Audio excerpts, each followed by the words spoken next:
Welcome, everyone, to this Good Leadership Podcast. My name is Charles Good, your host and the president of the Institute for Management Studies. This podcast is designed to provide you with actionable insights and tools that you can use from discussing the research, stories, and background from recognized experts and practitioners to accelerate your impact in your current role. Well, today I'm glad to be joined once again by Dr. Rick Brinkman. He was with us before, but there was such a demand for it to have him back. We're having him back now to talk about more of those difficult behaviors. Dr. Richard Brinkman, he's the developer of the conscious communication and shares human behavior insights and content-rich communication strategies. He helps organizations improve leadership performance and apply principles of the conscious communication framework to improve their bottom line results. This effective approach to communication has been delivered to millions of people through keynotes, trainings, radio, television, and print interviews, along with numerous award-winning books. One of my favorite books on the topic and an international bestseller, which has been translated into 25 languages, and a new edition's coming out soon, Dealing with People You Can't Stand, How to Bring Out the Best in People at Their Worst. Thank you, Rick, for joining me again on today's program. It's always great to see you and talk about typical people, because if you can't laugh at yourself, laugh at other people. There you go. And this is an evergreen topic, really. I mean, I have yet to meet the person who says they don't have a difficult person in their life. And I'm sure that goes for you as well, right? Oh, yeah, of course. But I think of it like going to the gym, and when people are acting out, it's like a workout machine to develop your communication muscles. Well, and this is always one of the top things for any leader to work on. When you look at successful leaders, they're always effective communicators. And this is one area of communication where you can be a new leader or a seasoned leader and you still have difficulties with dealing with those difficult people. What are the right strategies to use and how to get along with them? Because in most cases, and you identify 4 strategies in the book, but in most cases, you cannot choose to talk with them, right? And you can't just remove them from your life. In many cases, you have to deal with that person. Right. Well, removing from your life is one of the the big 4, leave, but you might not always have that option, or you have the option, but it's not really the one you want to take because you don't want to leave the job or the relationship. You'd rather make it work. So, assuming that you can't remove them from your life, you can't just stop talking to them.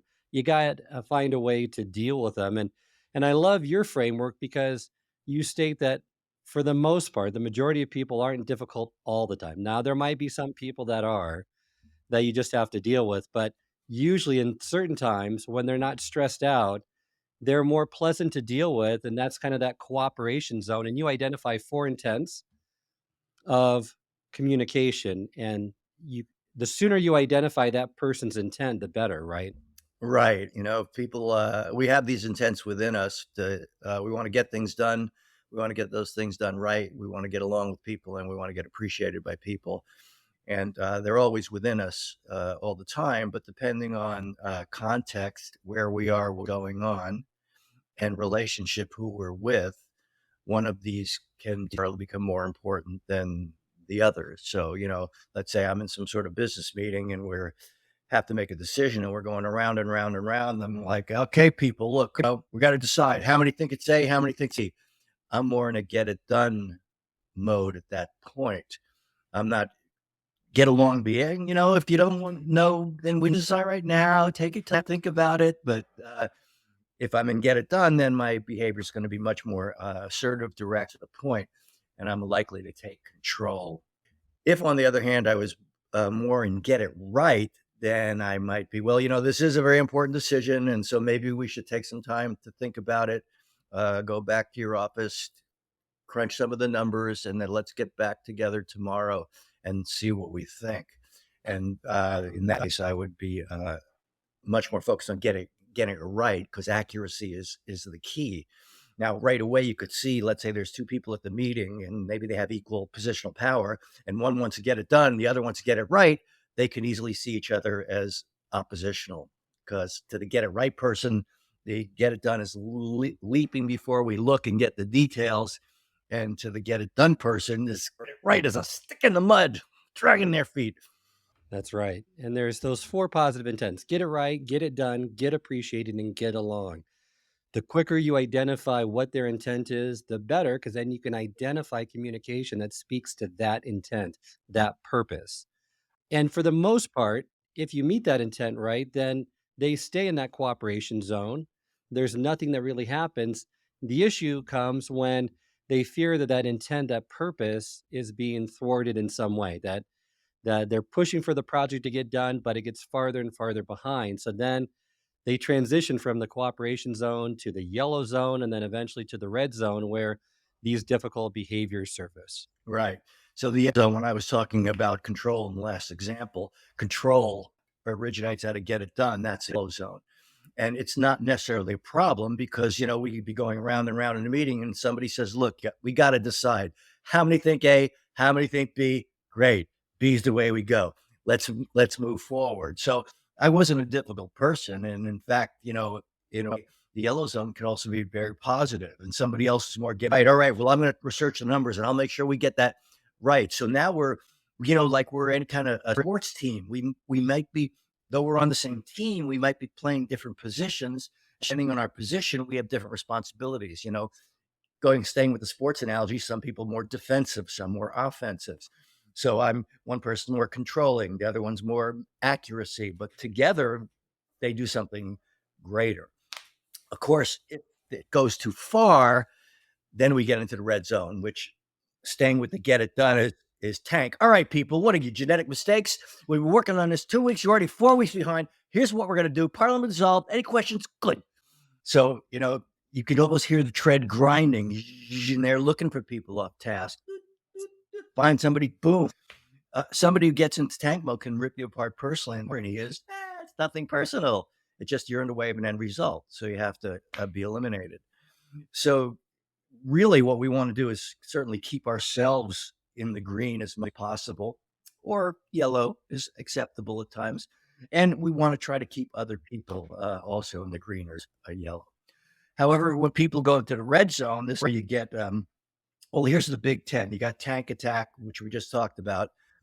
Then you got sniping. Well, let me see if I can lower my IQ so I can have a meaningful dialogue with you. That could be to the face and behind the back. That's also a controlling red zone. You've got know-it-all. That's right. I know 99%. I'm happy to tell you how much I know for hours on end. Of course, I'll never listen to your clearly inferior ideas. So that's another controlling behavior. And the problem with know-it-all is they know a lot, but they shut other people down. So you miss their contribution. Moving over to the get it right accuracy area of the lens. If I look at what could be, okay, the details, what could be, and then I look at what is, and what is does not measure up what could be, then I feel helpless to do anything about it. And that's how whining starts. And then whining has a first cousin, which is negativity, which is fine. Do it your way. Don't come crying to me when it doesn't work out. All of that originates out of that original desire to get it right. But the problem with whining and negativity is it leaves the details of getting it right and they go into generalizations, and you cannot problem solve a generalization. What you also get out of the get it right accuracy area is fine, do it your way. Don't come to me when it doesn't work out. And from that point on, I say, and that's nothing behavior. Now, you also get nothing if we move down to get along. Out of get along, the yellow part is approval. You want to make sure everything's okay between us. So here you get nothing behavior because if you don't have something nice to say, so I say nothing.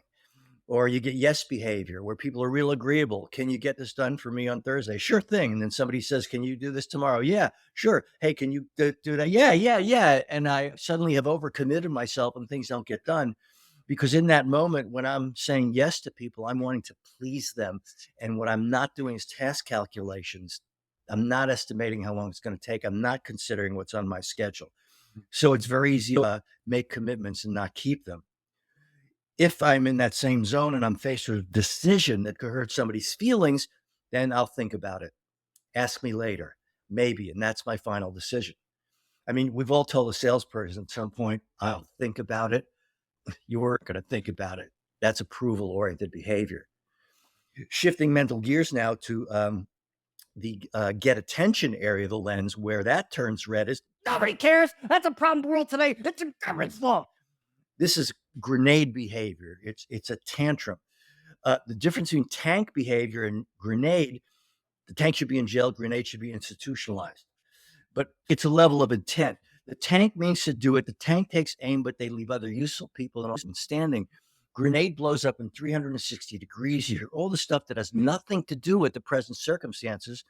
This is because a tank attack is demanding action, but the grenade tantrum is demanding attention. What you also get out of a need for attention is another kind of sniper, but it's friendly fire. People who like you. Hey, I never forget a face or case. I'll make an exception. Just kidding. It's that friendly teasing, friendly put down humor. There's no ill intent there, but sometimes it could have unwanted side effects. And then last but not least, what you get out of that same zone is think they know it all behavior. That's right. I'm a legend in my own mind. I think I know everything. And I'm just talking out of my hat, so to speak. And I can speak with the danger is that if people don't know really the topic I'm talking about, I can make a bad idea sound good. And before you know it, we're over the cliff and into the sea. So, we all can do some of these behaviors now and again. Some might be more often than others. And it would depend on context and relationship. Where are you? What's going on? And who are you with? I love the model. I love the lens of understanding. I love the words that you associate with each one because it really illustrates that behavior pretty well. Now, when they move in, which you don't want anyone to move into that red zone where they exhibit these difficult behaviors, you mentioned the first thing that they need to do two things before we get into a few of these difficult behaviors. Because I want to unpack a few more. Last time we did tank and nothing person. I want to get to three or four more before the end of this episode. But you recommend blending first to remove differences, and then let's unpack that first, and then let's talk about active listening. But blending, what does blending mean, and how can someone get better at doing that? And is it just body language, or is it other things as well? Blending is basically meeting where they are, and it's body language. It's the things you acknowledge. If you and I are wearing the same sports team paraphernalia, we're going to feel a little closer. That would be an example of blending. If we're with a little child and we come down to their level and we meet them at eye level, if we're reducing physical differences. That's an example of blending. Let's say we're in a restaurant. I look at the menu. I say, "What are you going to have, Charles?" What does what you're going to have to do with what I want? It doesn't have to do with hunger or thirst. It has to do with a feeling of rapport. If we have similar things, we'll feel closer. If you simply acknowledge what somebody says, so you say, "Rick," so we acknowledge what somebody says. You just let me know you've listened to me. That's called backtracking. When you say back what somebody says to you, that's an example of thing. If you ask me questions to find, well, tell me a little more what you mean by that. It shows that you really care to understand. That's an example of blending. And blending is not just a one-time experience in terms of people who have an ongoing relationship, whether it's business or personal. Blending is like a bank account that builds up between people. Anybody you say you trust is blended with you. Now, they may not blend right across the board. They may blend in certain subject areas. There could be somebody whose car advice you take in an instant. They tell you to do it, you do it, but you may not be taking their relationship advice as quickly. So going back to our lens, if somebody's in a get it done mode, right, and they got to make things happen, and I'm very direct and to the point, and I speak very bottom line, they're going to love that. That's going to blend with them. On the other hand, if somebody's in that get it right mode, I wouldn't just bottom line it. I'd have to go through, all right, research we did. Here's what we found out. Here's what's worked and not worked in the past. And this is why we think we should do this way. That would blend with them, give them all the details. If somebody's in get along mode and they come to the meeting a little early, I go, "Hey, how you doing? How's the family? What's happening? I heard you had a new grandchild. Tell me all about it." That will blend with them. If somebody's in that get appreciated mode and we say, "Boy, you know what? You sure bring a lot of value to this team," that will blend with them. So blending happens in a multitude of ways. It's simply acknowledging what people say. It's asking questions. It's meeting them where they are in that area of the lens, and it emulates. That's something. It's not just a one time. It's money in the bank, in the relationship bank between you. That's great advice, and really, it's part of that active listening process where you need to listen to understand before attempting to be understood. It the steps that you have, it's listening. So what I always like to, someone told me this once, it said, if you're going to listen, you want to get credit for listening. So even if you can repeat what they're saying, and if they don't feel like you're hearing them, it's not connecting. They don't feel that you're understanding them at an emotional, at an intellectual level as well. So you want to actively listen to them, and you have some great steps. If you could just kind of go over those briefly, give them an overview of those 5 steps or 6 steps that comprise this active listening model. Well, in the first phase, you don't have to do a lot. You just want to let people talk, but you should give them meaningful looks like this and occasional grunts. Huh. Hmm. Meh. You want people to know I'm right there with you, but I'm also trying to stay out of your way. I want you to be able to get out whatever you need to get out. How long you stay at this step really depends on where people are in the lens. Everything if it's get it done, if a person's wearing that get it done, everything's going to happen much more quickly. At its other extreme, if somebody's in get it right, it's going to take a bit longer because there's details that are important to them. But one thing is certain, you know it's time to get a little bit more active in your listening if you hear somebody repeat themselves. Every somebody repeat themselves. Every somebody repeat themselves. When people repeat themselves, it's like an idiot light on your dashboard going, "I'm not sure. I'm not sure you got it."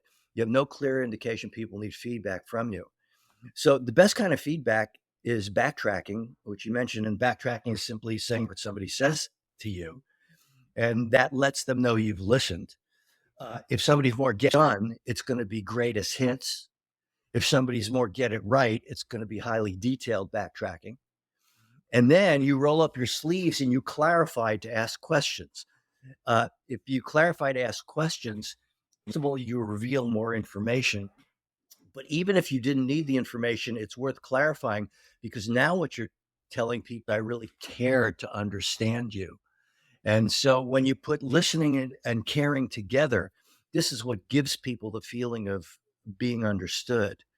So we usually stay in this loop of backtrack, clarify, summarize at one point, confirm my understanding, backtrack, clarify, summarize, confirm, backtrack, summarize, confirm. And then at one point, you're going to need a lead. And so what you do is you come out of a summary with a confirmation question. Is there anything else? And then you transition. And what you say depends on the situation. Let's say it's about a problem. Great. Would you like to hear what we can do to solve this problem? And I would phrase it as a question rather than a statement, because then the person has to go, yeah, all right, let's focus on this. And you've moved them out of in this example, a problem to, all right, let's focus now on solutions. If I try to shorten this process and go too quickly to solutions, people might pull me back to complaining about the problem. And then I try to pull them over into solutions. And then they'll go back to complaining about the problem because they don't feel like they've been heard or understood yet. So this will happen very quickly with a tank. Backtrack, clarify, summarize, confirm, move forward. It'll be very lengthy with people who are whining negative because you have to break through their big generalizations. But it is a natural skill and it's a critical thing to meet people where they are and try to make sure they feel understood first. So important. Agree with you. If people could just get that, communication would improve greatly. Just the active listening piece and the blending, probably a lot of our communication challenges would probably be removed versus trying to communicate something that you want to say. Just practicing that. I can't stress that enough. I know it's common, but common sense isn't common practice. So it's a great model to practice. And guess what? You can practice it anywhere with any relationship, at home, at work, with your kids. There's ample opportunities to practice these techniques to get better. Don't wait for the opportunity at work to present itself. Practice them because the more you practice, the more comfortable you get, and the more likely you're going to benefit from using these strategies. So let's move to some of the difficult behaviors because we didn't get a chance to go through all the ones that I wanted to last time. That's why I wanted you back and to go through some of the ones that I know everyone probably has at least one person in their life with these difficult behaviors. So the first one is a sniper, and a sniper is those persons that have a rude comment, biting sarcasm, or they just roll their eyes at you. They make a look that you kind of are foolish to other people. It's a sneaky strategy, and it's things that you should do. I'm gonna let you talk about, but what you shouldn't do when you see that behavior exhibited by others is you don't want to lash out at that person, right? I mean, saying I didn't appreciate that snide remark, or calling them out, and you shouldn't run away because they don't respect someone that runs away from the situation. Likely it's probably going to continue or may even get worse. So that's what you should not do. What should you do? Well, it depends. Are you dealing with friendly sniping or malicious sniping? Let's go with malicious sniping. Before I go there, so just for viewers and listeners, the friendly stuff comes more out of that get appreciation and attention. It's the friendly teasing between friends and colleagues and so forth.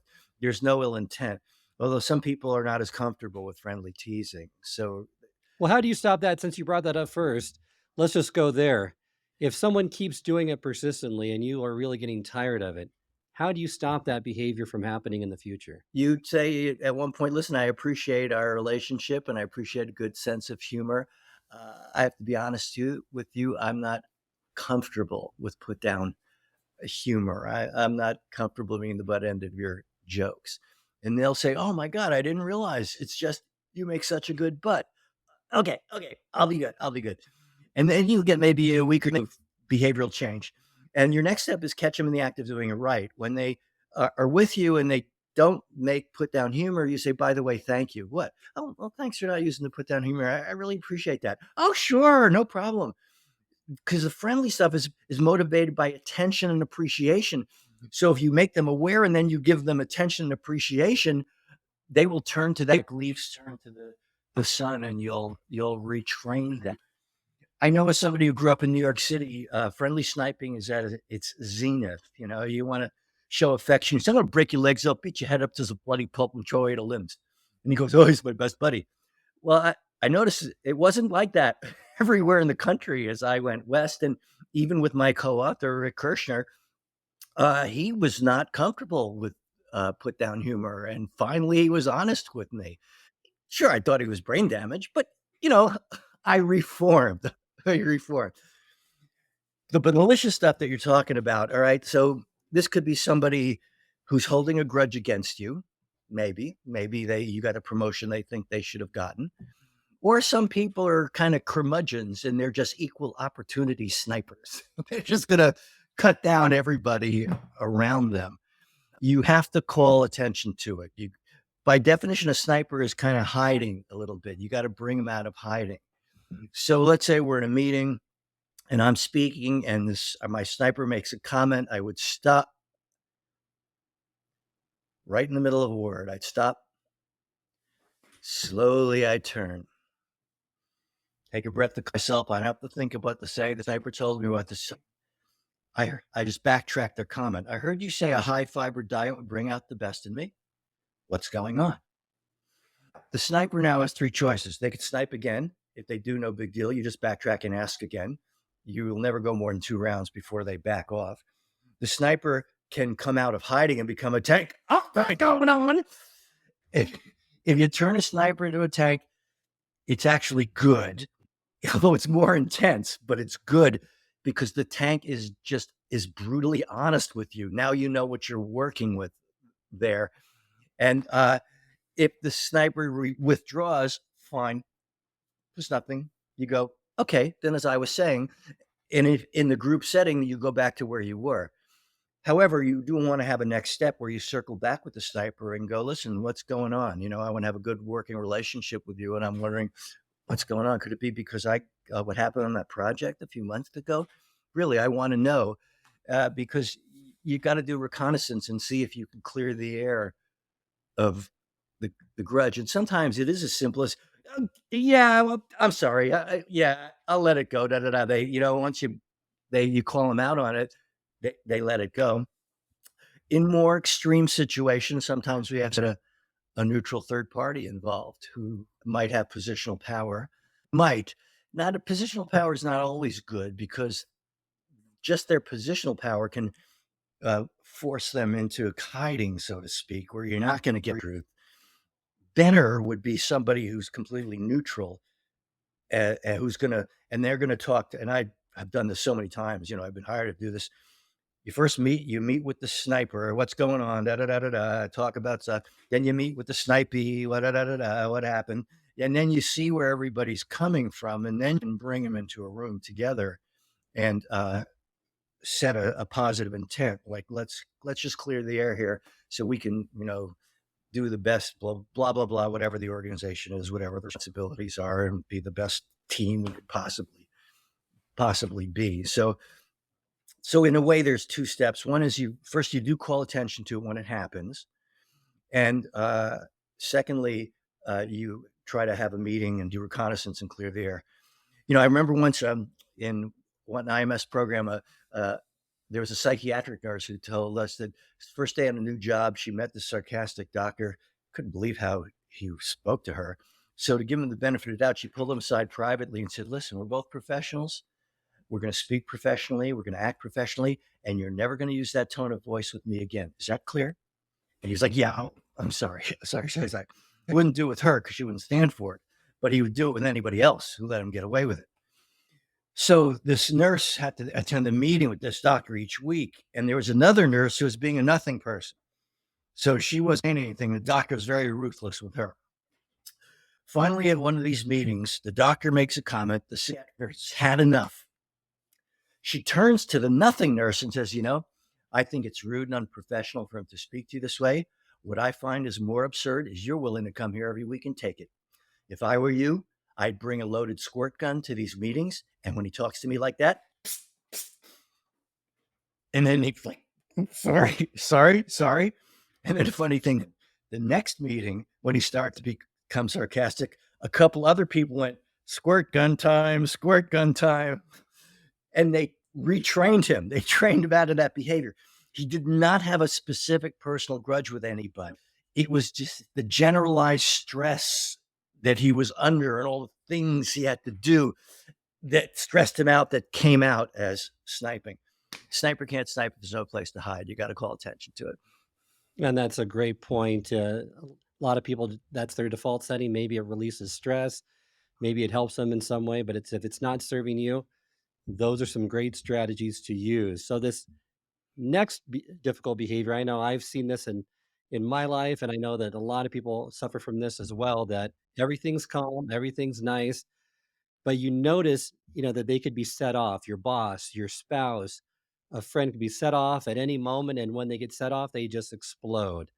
And they overgeneralize, everything is wrong, and it's just a very difficult behavior to deal with. What you should not do is blow up at them as well. That's on one extreme. The other extreme that you shouldn't do is just quietly withdraw and hopefully get a safe distance from them. So this is the grenade. What should you do to effectively deal with this person? Yeah, see what you just described there, the two problems. If it becomes a tank, it's going to be a little more gasoline for your fire. And then you got the tank and the grenade going at it, each one escalating the other. And at the same time, the nothing person, because a grenade is needing attention. They need some appreciation that they're not getting. And so nothing's less attentive than a nothing person who's not saying anything. So that's also like a little gasoline for the fire. You really have to jump right in and try to put out the fire. You go, "I don't want you to feel this way. I don't want you to feel this way. It's a misunderstanding." You need to wave your arms, because usually when, like, for example, with a tank, they're going to be looking at you. But with a grenade, they're usually looking away, and it's more diffuse. And with a tank, your voice volume is maybe 75% of wherever they are. With a grenade, you actually have to be louder just so they hear you. But what you're saying is words they need to hear. "I don't want you to feel this way. You don't have to feel this way. It's a misunderstanding. We can work this out."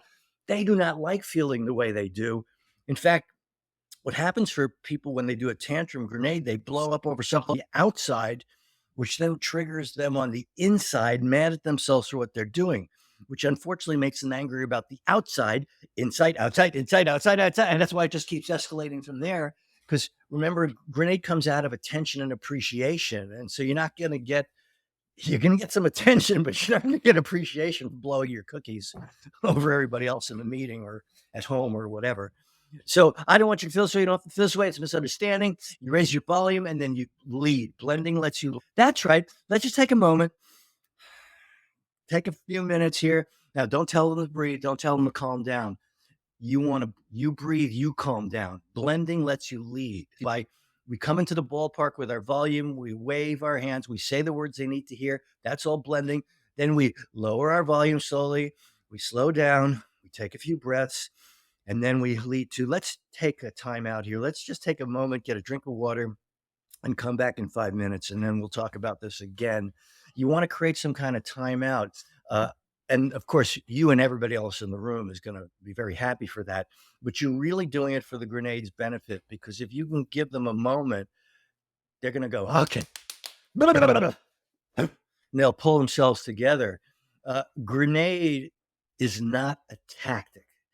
Tank attack can be a personal tactic to get something to happen, but a grenade is not. It's an emotional flare that just gets out of control. So this is just putting out the fire the moment it happens. Now, we haven't really done anything about the behavior yet. And if you know somebody in an ongoing relationship that matters to you, whether it's business or personal, then what you want to do is circle back around. And at one point, when we're all in the green zone together, they're not in the red being a grenade, you're going to do a little reconnaissance. So you'd say, hey, I was just wondering, no big deal, but at that meeting, you be real casual about it. No big deal, even though it was a big deal. No big deal, because you want to make them feel comfortable about talking about it. No big deal. I was just wondering, what's going on for you? Just curious. And maybe they say, nobody was listening. I hate when people don't listen. Now, you may know people are listening. You were listening. You don't bother telling them that. What you want to dig is deeper. Okay, how would you know if people are really listening to you? And how do you know when people are not listening? Because if people were not listening, but people were, then that means their behavioral definition, the behaviors that equal listening in their reality, did not get demonstrated, or some behavior that means non-listening did get demonstrated. And this concept of behavioral definitions is one of the big significant things that creates conflict between people that doesn't have to be there. My co-author and I once discovered that we had totally opposite strategies for dealing with being upset. If he's upset, he wants somebody to jump in, ask him a lot of questions, force him to process through it. And if I'm upset, I want people to leave me alone. So with the best of intentions, he'd get upset, leave him alone, and he'd feel abandoned, needed somebody. I got upset. The guy would annoy me with questions. As soon as we found this out about each other, I asked my wife, how would you know if I supported you in your art career? Because she said I did, and I said I did, and vice versa in my career. Totally support for me was logistics and space. Support for her, validation. So I'm giving her logistics and space, but not the validation. She's giving me the validation, but not the space. These are behavioral definitions. You want to do it to others, you want to do it to you, but it's got to be in a way they understand. If it's not in the way they understand, you have good intentions, but you haven't quite did it yet. You always know it's a behavioral definition issue when somebody says you don't blank and you know you do. That's your signal. It's time to dig a little deeper. You got to have a conversation with them and find out, how would you know? How would you know if I would support you? Backtrack, clarify. And how do you know that I don't support you? Backtrack, clarify. Because it could be one or the other or both. It could be you're doing something that is not supportive at all, or you're not doing something that would be supportive. Behavioral definitions. There's 5 things that in human behavior that I say creates all the conflict, and behavioral definitions is one of the big 5. The others are people not listening, not being understood. Tone of voice cancels words. It doesn't matter what you say if the tone is not right. The other 2 are called intent and criteria. If you think of communication like a phone number, intent's the area code. It works best up front. Anytime you start communication with intent, it's a clear communication. A lot of times people don't state their intent, and so people misunderstand what the point is of the communication. And criteria are more details, like especially with an idea. There's always an overall intent, and there's criteria you want to satisfy. Like, It fits within the budget. It's easy to implement. It's going to be very timely. It's so you have to reveal those kinds of things. It's tone of voice, being understood, intent criteria, behavioral definitions. If you pay attention to those 5 things, you wipe out most of the conflict in your life. That's great to know. I don't know how many people that actually do that, but that's great to know. That's the strategy to move forward with if you can do that. It just takes that diligence and just doing it again and again and being deliberate, Yeah. being mindful. And it's so important, like what you were saying with behavioral definitions. It's not, it's their perception, right, that you have to deal with, not the fact that, well, it's pretty clear I'm supporting you. Well, if they don't feel that you're supporting them, then you need to clarify that. Then you need to get a better understanding of what their definition is if someone were to support them so that you're not just stating, well, in my opinion, I feel like I'm supporting you. That's irrelevant. Yep, exactly. I'd say paying attention to that in both personal relationships and business relationships are huge. Huge. Yeah, that would be something I continually struggle with. So let's move to the next difficult behavior. I want to get through two more. One that I hear, this is probably the most common one I've heard in the last 6 months of people struggling with this one, and that's the think they know it all. They don't really know it all, but they will put on a great act. And if you buy into it, you could go down a rabbit hole or on this tangent that yields no fruit. So, things that you should do versus shouldn't do. The shouldn't do is don't challenge or confront them aggressively.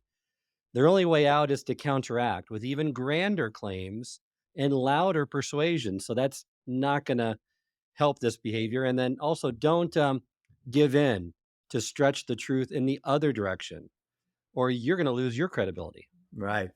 Yeah, think they know it all, is coming out of that attention appreciation. And they're just talking, because they need to have an extreme ego need to be the center of attention. Now, true know it all, which comes out of get it in control, really does know a lot. They have a depth of knowledge that is valid. Uh, their problem is they're unwilling to hear what others have to say. Think they know it all does not have any depth of knowledge. It's just talking because they have this need for attention. And I notice in all our surveys that we've done for our last IMS seminars, the think they know it all surprisingly, shockingly has come out higher. And I think I've been talking about with Rick Kirshner just yesterday about this and working on our book. And we think it relates part to this whole social media thing where people can get some reference structure. Reference structure is like, I heard this or I read that or whatever. And they, it's the generalization thing. You stop at 2 or 3 red lights in a row. You say, oh, the lights are red today. You meet 2 or 3 people in a bad mood. Everybody's in a bad mood today. So you read 2 or 3 things online, and all of a sudden you're speaking like you're some kind of expert on a topic where there really isn't the depth. You haven't totally researched it. You've just kind of bought the farm, so to speak, and believe it in your own mind, but there is no depth there. I agree with you. I think also though, in social media, everyone wants to be an influencer. Everyone wants to get appreciated, known for something. So you're right. I think they read a few articles and they think, okay, now I can confidently speak on it. Now I'm going to present my case, my opinion. You go into these echo chambers, and it's self-reinforcing, but in the end, it's very superficial. There's Yes. not a whole lot of depth, but it's that need to impress people, to get appreciated, to be an influencer because they see everyone else doing it, and they're trying to do the same thing. Yeah, and as you said, they're in a group where everybody's thinking the same thing, so it seems like, oh, well, everybody knows this, and only those other stupid idiots who believe something else. Oh, Uh, you're right, and so for those think they know-it-alls, if you shouldn't challenge or confront them, you shouldn't stretch the truth in the other direction. Give us a few quick tools that or techniques that people can use to really have a better relationship with them. well, you could be curious, like, okay, oh, that's interesting, and what makes you say that? Uh-huh, and where did you read that? Oh, and who was the author of that, or what group was that? And, oh, okay, and and what else? Tell me more. What else have you read in that? You would innocently ask questions to get more and more specific about where it's coming from. And what happens is you hit bottom pretty quick because there isn't really a depth of knowledge there. It's like, well, in my online group, da, da, da, da, da, and before you know it, it kind of gets revealed that this is just a huge generalization. Uh, and if you're in a group setting, let's say it's a business setting, and we're talking about something, the danger of think they know it all. It's in a business setting is they can make a bad idea sound good, and everybody follows them over a cliff into the sea.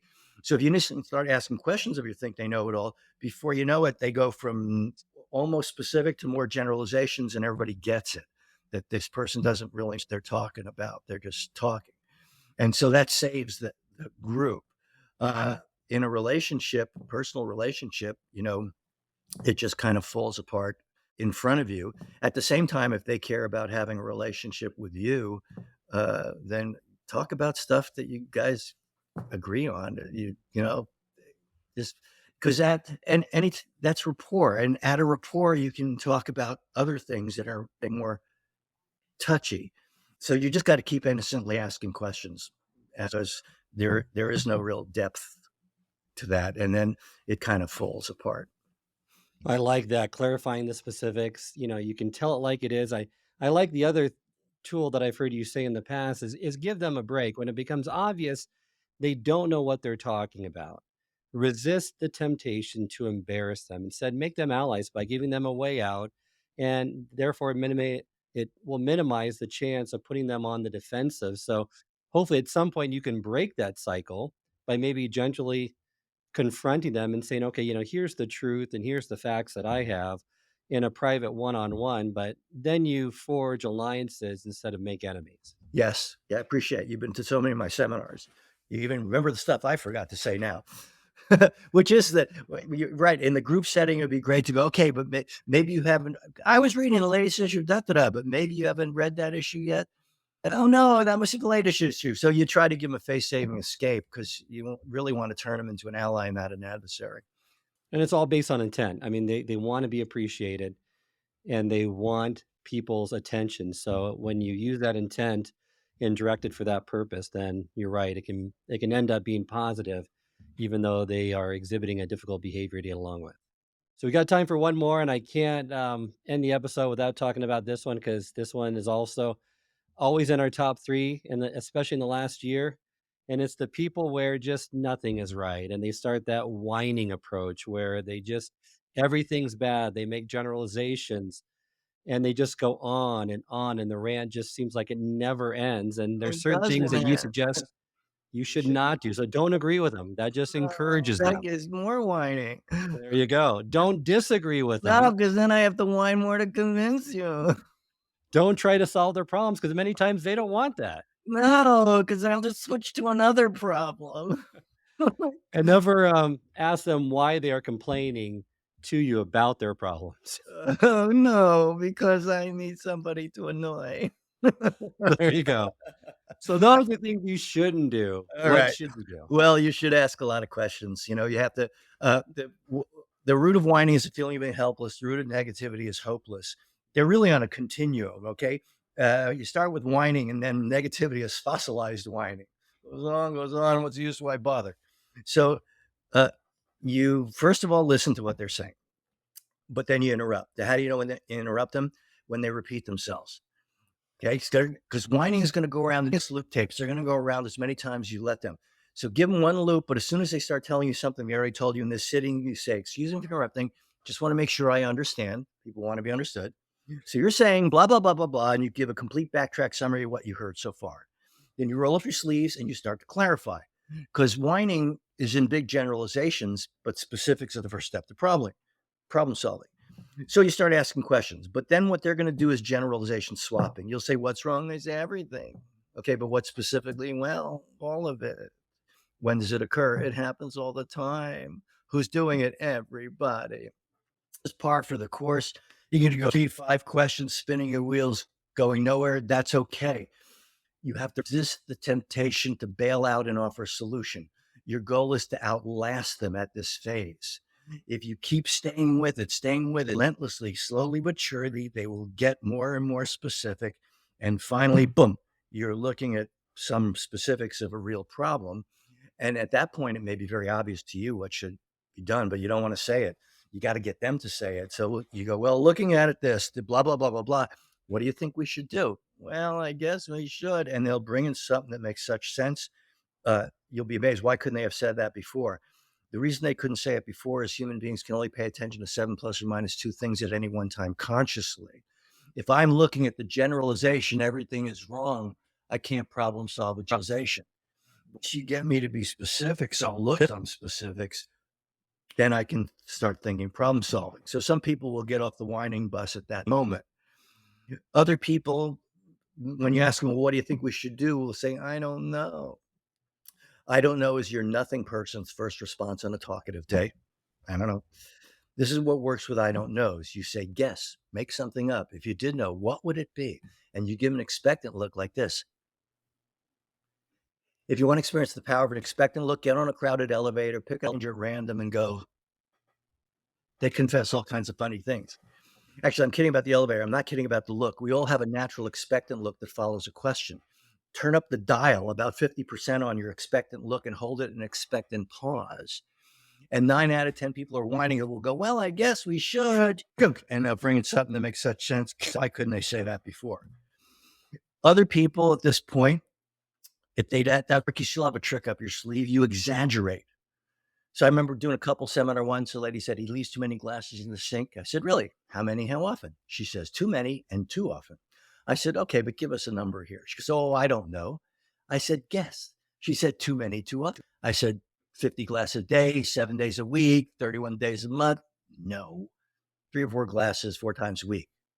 Where were those numbers a moment ago? I remember talking to a surveyor. I said, how much does it cost? He says, I don't know. It's hard to say. I said, $50, $5,000. He says, oh no, 500. Where were those numbers a moment ago? I don't know. But if you exaggerate, people get specific. So if a whiner cannot think of a solution, you suggest, what if we kill everybody other department? Okay, can I help? Yes, you could help. And now you do want them to help. As a solution forms, you want to either assign if you have positional power or suggest if you don't, for them to be active in the solution process, because you want to give them a personal experience of not being helpless and being able to change something, because long term, that's going to work. I want to share an example I heard in an IMS one nurse about group whining. All right. This person was in hospital administration. She took over a group of nurses because the manager before took an early retirement because she couldn't stand these people any longer because they were such a bunch of whiners. So this new manager comes in. She goes, all right, you don't complain about anything. If you got a problem, here's the trouble book. You put your name, put the date, completely describe the problem in detail.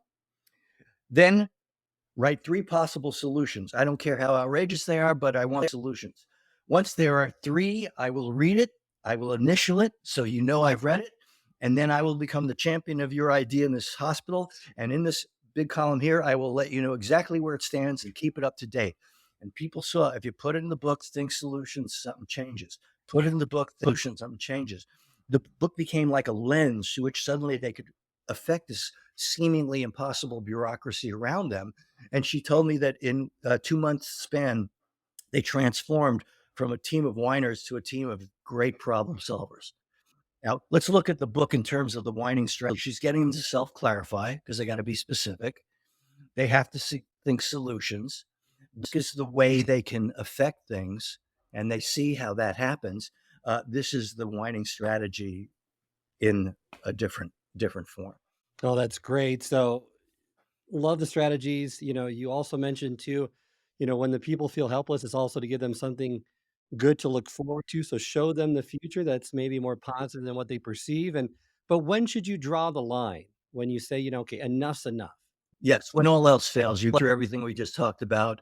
And, finally, you just have to say, all right, if you don't want to think solutions, that's fine. When you change your mind, always good to positive project. When you change your mind, just let me know. And then you end the interaction with them. And they try to talk about problems, and you hold that line. You refuse to talk problems. But if you have positional power in an organization structure, then it's also a good idea to promise some negative consequences if they now go out and whine and demoralize others. So maybe you finish the interaction with, by the way, accidents happen to people whine in my department. You know what I'm saying? You have to put this in perspective. The whining strategy I just told you, if you're sitting down with one person, it's going to take you 20 minutes easily. And you're going to have to do it over and over again. You're giving somebody every opportunity to be constructive, but you can't let them be destructive, because whining, as well as its cousin negativity, is destructive to the morale of everybody else. And so if you have positional power, you definitely have to threaten them with consequences. And if you don't have positional power, you just go, la, la, la, la, la, la, la, la, la, la, la, and you refuse to listen to them. And that helps. Well, you did mention it, so just maybe one quick tip on, you said negativity is fossilized whining. So if they continue to whine, eventually they're gonna have a more negative outlook on the world, become that negative person. Is there one strategy for those that the world is ending, doom and gloom, that you can provide our listeners? Yeah, negativity is like a know-it-all seduced by the dark side of the forest. They're sure of, well, I remember one program I did, it was a small government office in Alaska, and they had a negative belief that burdened them. Oh, nothing ever changes. Nobody ever listens to our advice anyway. So somebody said, let's see. And they flip it on the wall. And every time something actually changed, they wrote it on the chart. Time someone listened to their advice, they wrote it on the chart. Before you knew it, 1 became 2, became 4, became 8. Before you knew it, your walls were papered with changes, and the attitude in the office changed. Because you can be winning and think you're losing if you're not keeping score. If we're just in the moment now, remember, you only have 7 bits of attention, and you have your reticular activating system, your radar. So if I have a belief everything's wrong, then I only notice everything that's wrong, and I delete anything that is a counterexample. But this is the power of visual communication. It's twofold. One is it remains over time. And second, you see totality. So the totality of all those counterexamples remaining over time totally crushed that generalization. I remember when I used to do Tom Peters' excellence seminars, we heard a story about the CEO of Levi Strauss, and he kept a notepad on his desk. And anytime he had any kind of success, he wrote it on the pad. It could be opened up China as a market. It could have been got my son to clean his room. It didn't matter how big or small and how personal or business, he wrote it. And anytime he found himself believing that something was fixed, he would go through that, read a bunch of things, and realize, no, that's not the truth. There is a way through here. Great. That's great advice to end on. Thank you so much, Dr. Brinkman, for joining me. Remind our listeners how they can get in contact with you and when the latest edition of your book's going to hit the bookshelves. Well, we're delivering the manuscript in the next few weeks here, but I'm not exactly sure about the editing process and the delivery date for McGraw Hill, but it'll probably be sometime in the fall, is my guess. And, we are 10 behaviors, tank, know-it-all, sniper, etc.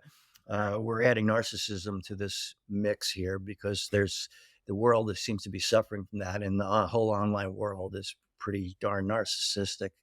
And then we're going to have a special section on friends and family. So specifically with relatives, also a strategy, how to reunite a blown up relationship, how to reconnect with people, and a whole bunch of other stuff that has evolved in the last 10 years since the 3rd edition out. Wonderful. Looking forward to reading that. How can they get in contact with you if they want to learn more? Oh, well, drrickbrinkman.com, drrickbrinkman.com is my website. Wonderful. Well, thank you again for joining me today. It's been a pleasure.